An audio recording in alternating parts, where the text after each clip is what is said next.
Bonjour, bienvenue sur ma vidéo. Vous savez, tout est énergie, il n'y a pas de hasard. Si vous êtes arrivé jusqu'ici, certainement qu'il y a un bienfait pour vous, alors restez jusqu'au bout. Je me présente, je suis Dr Saïda, diplômée de la faculté de médecine de Strasbourg, en médecine générale, en acupuncture et certifiée en médecine du sommeil. Je me décris comme un médecin atypique. Alors, pourquoi? Vous allez comprendre. Tout simplement, lorsque je me suis installée, après 1 an et demi de pratique en cabinet libéral, il s'est produit un événement qui a bouleversé ma conception de la médecine et ma façon de voir les choses. À partir de ce moment-là, qu'est-ce qu'il s'est passé? Je n'ai cessé de faire des formations pour essayer de comprendre l'humain, de la cellule jusqu'à l'infiniment grand.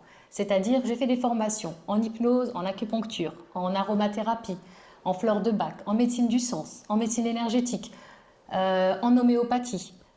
Et peut-être qu'un jour je vous raconterai cet événement qui a été le déclencheur de mon changement. Changement à la fois au niveau professionnel, mais ça m'a bouleversé également dans mon quotidien, dans ma personnalité, dans mon cheminement et mon développement personnel. Vous avez compris que cet événement, en fait, il m'a fait ouvrir les yeux. Il m'a fait ouvrir les yeux sur la possibilité, les possibilités qu'il existe de soigner et qu'il n'y avait pas la seule médecine académique. Ce n'était pas la seule médecine. Ça a été vraiment un choc pour moi parce qu'il fallait réaliser cela et ça a été l'ouverture vers d'autres choses. Et j'ai étudié pas mal d'autres médecines pour aujourd'hui justement être qui je suis vraiment, c'est-à-dire un médecin holistique. Un médecin qui pratique la médecine intégrative. Alors vous me direz, qu'est-ce que la médecine intégrative? La médecine intégrative, elle se développe de plus en plus dans le monde, dans tous les pays. En France, elle pointe le bout de son nez, effectivement. La médecine intégrative, c'est quoi? C'est le fait de s'occuper du patient de A à Z. Pas simplement de son corps physique, mais de tout ce qui fait lui un être humain complet dans sa multidimensionnalité. C'est-à-dire qu'on va prendre en compte son âme, son esprit, son corps physique, son environnement. Nous allons prendre aussi également en compte son lien avec l'univers. Donc nous allons tenir compte de tous ces éléments mis bout à bout pour essayer de l'aider dans sa santé, pour améliorer sa santé et faire comprendre sa maladie. Et c'est vraiment une médecine, comme on dit, holistique. La médecine chinoise en est une parce qu'elle prend l'humain dans sa globalité, comme un lien avec son environnement et avec le tout. Et c'est pour ça que j'ai fait davantage de formations justement pour comprendre encore plus comment fonctionne l'humain, sa corrélation avec son environnement, avec les autres. Et du coup, je peux mieux aider le patient. Vous aurez compris, je suis un médecin passionné. Ce qui m'anime avant tout, c'est vraiment d'aider mon patient, essayer de comprendre, de l'écouter, de chercher quel est le nœud du problème, le pourquoi de la maladie, et d'essayer de dénouer justement ces choses-là et de l'amener vers la guérison. Et lorsque le patient revient tout sourire et que les mots du corps sont partis, c'est une gratitude infinie, une joie immense et quelle satisfaction. Alors, lorsque je fais les consultations de médecine intégrative, que ce soit en présentiel ou en distanciel, comment ça se passe? Je prends le patient comme le médecin généraliste, avec mes compétences de médecin, avec l'auscultation, l'examen clinique, tout ce qui va de pair avec l'examen l'examen de santé en fait normal. Et après ça, j'ai établi un diagnostic.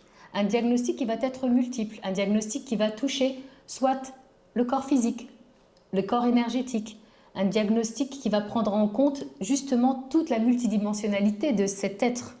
Et à partir de ça, je vais pouvoir lui proposer un soin adapté. Et chaque soin va être personnalisé à chaque patient. Peut-être qu'à certains, je vais proposer l'acupuncture, peut-être qu'à d'autres, de l'homéopathie, peut-être que pour d'autres encore, de la médecine des ventouses. Voilà, donc en fait, au cas par cas. Je peux vous donner par exemple l'exemple d'un cas concret. On va prendre un exemple classique, facile. Donc c'est par exemple Monsieur K. Monsieur K, il a une angine. Alors, qui n'a pas eu d'angine, hein? Une angine blanche. Donc, en tant que médecin généraliste, j'ai ausculté. Effectivement, c'est une angine avec un test positif. Donc, je l'ai traité par antibiotiques. Ceci est tout à fait normal.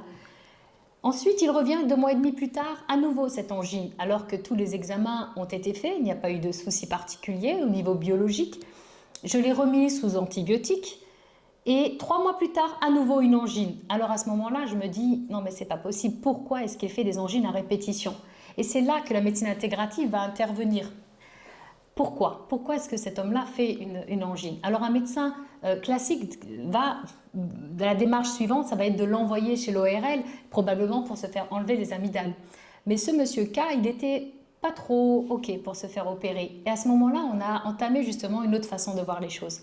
Et on a commencé à discuter, j'ai commencé à l'interroger. Et au final, qu'est-ce qui s'est passé? Une émotion est ressortie. Pourquoi? En fait, il avait une colère refoulée, un non-dit qui était resté là, au niveau de la gorge. Il s'était passé un événement avec sa mère, une histoire d'héritage. Il n'a pas voulu discuter, il n'a pas voulu le dire, n'a pas voulu la blesser, il a gardé cette colère. Et en médecine chinoise, grâce à mes compétences de médecin en acupuncture, la colère, c'est l'émotion qui est reliée à l'énergie du foie. Et le foie, tout ça c'est lié. Au niveau de la colère, il l'a gardé là. Le fait de libérer cette colère, il a sorti cette émotion, il n'a plus fait d'angine. Associé à ça, bien sûr, je lui ai rajouté un peu d'homéopathie et de l'acupuncture, il n'a plus fait d'angine. C'est un exemple, voilà, c'est un exemple parmi d'autres. Un autre exemple que je pourrais vous donner, c'est une patiente, Madame M, qui avait un problème d'épaule gauche. Elle avait fait tous les examens qui existent, scanner, échographie, radio. Il n'y avait aucune pathologie, mais cette douleur persistait. Elle a fait de la kiné, ça l'améliorait un petit peu, mais toujours cette douleur. Et c'est là que j'ai commencé à l'interroger, à voir le pourquoi, le comment. J'ai pris en compte son familial, proche, éloigné. Et au bout du compte, c'est l'émotion qu'elle gardait en elle, c'est le fait de, dans la symbolique du corps, de ne pas être épaulée. Elle avait un projet, son mari ne l'épaulait pas, il ne la soutenait pas. Le fait d'avoir verbalisé, d'avoir dit les bons mots au bon moment, elle s'est déchargée au niveau émotionnel. Elle n'avait plus de douleur ensuite à son épaule. Vous voyez, il y a des maux que la médecine académique ne permet pas de résoudre. Et avec d'autres types de médecine, nous arrivons à des résultats. Et c'est ça qui m'anime et qui me passionne. Mon souhait à travers ces différentes vidéos que je compte faire et continuer à faire, c'est de pouvoir vous transmettre un savoir médical afin que vous puissiez prendre ce qui vous parle et vous aider dans votre santé. Et pourquoi pas vous devenir votre propre médecin. Et au travers de tout ça, essayez de vous accompagner avec des mots, des histoires, des astuces, des conseils de plantes, d'homéopathie, pour que vous puissiez vous comprendre. Parce que c'est en essayant de comprendre ce que le corps vous envoie comme message que vous vous ouvrez la porte vers la guérison. Et c'est mon souhait le plus profond. Ces vidéos peuvent également être très utiles aux différents thérapeutes pour compléter leur savoir, pour aider justement leur pratique auprès de leurs patients. Elles sont destinées à tout un chacun à travers le monde, sans aucune limite. Alors si cette vidéo vous a plu et que vous voulez avoir plus de contenu, n'hésitez pas à vous abonner, à liker, à partager et à me suivre. À bientôt.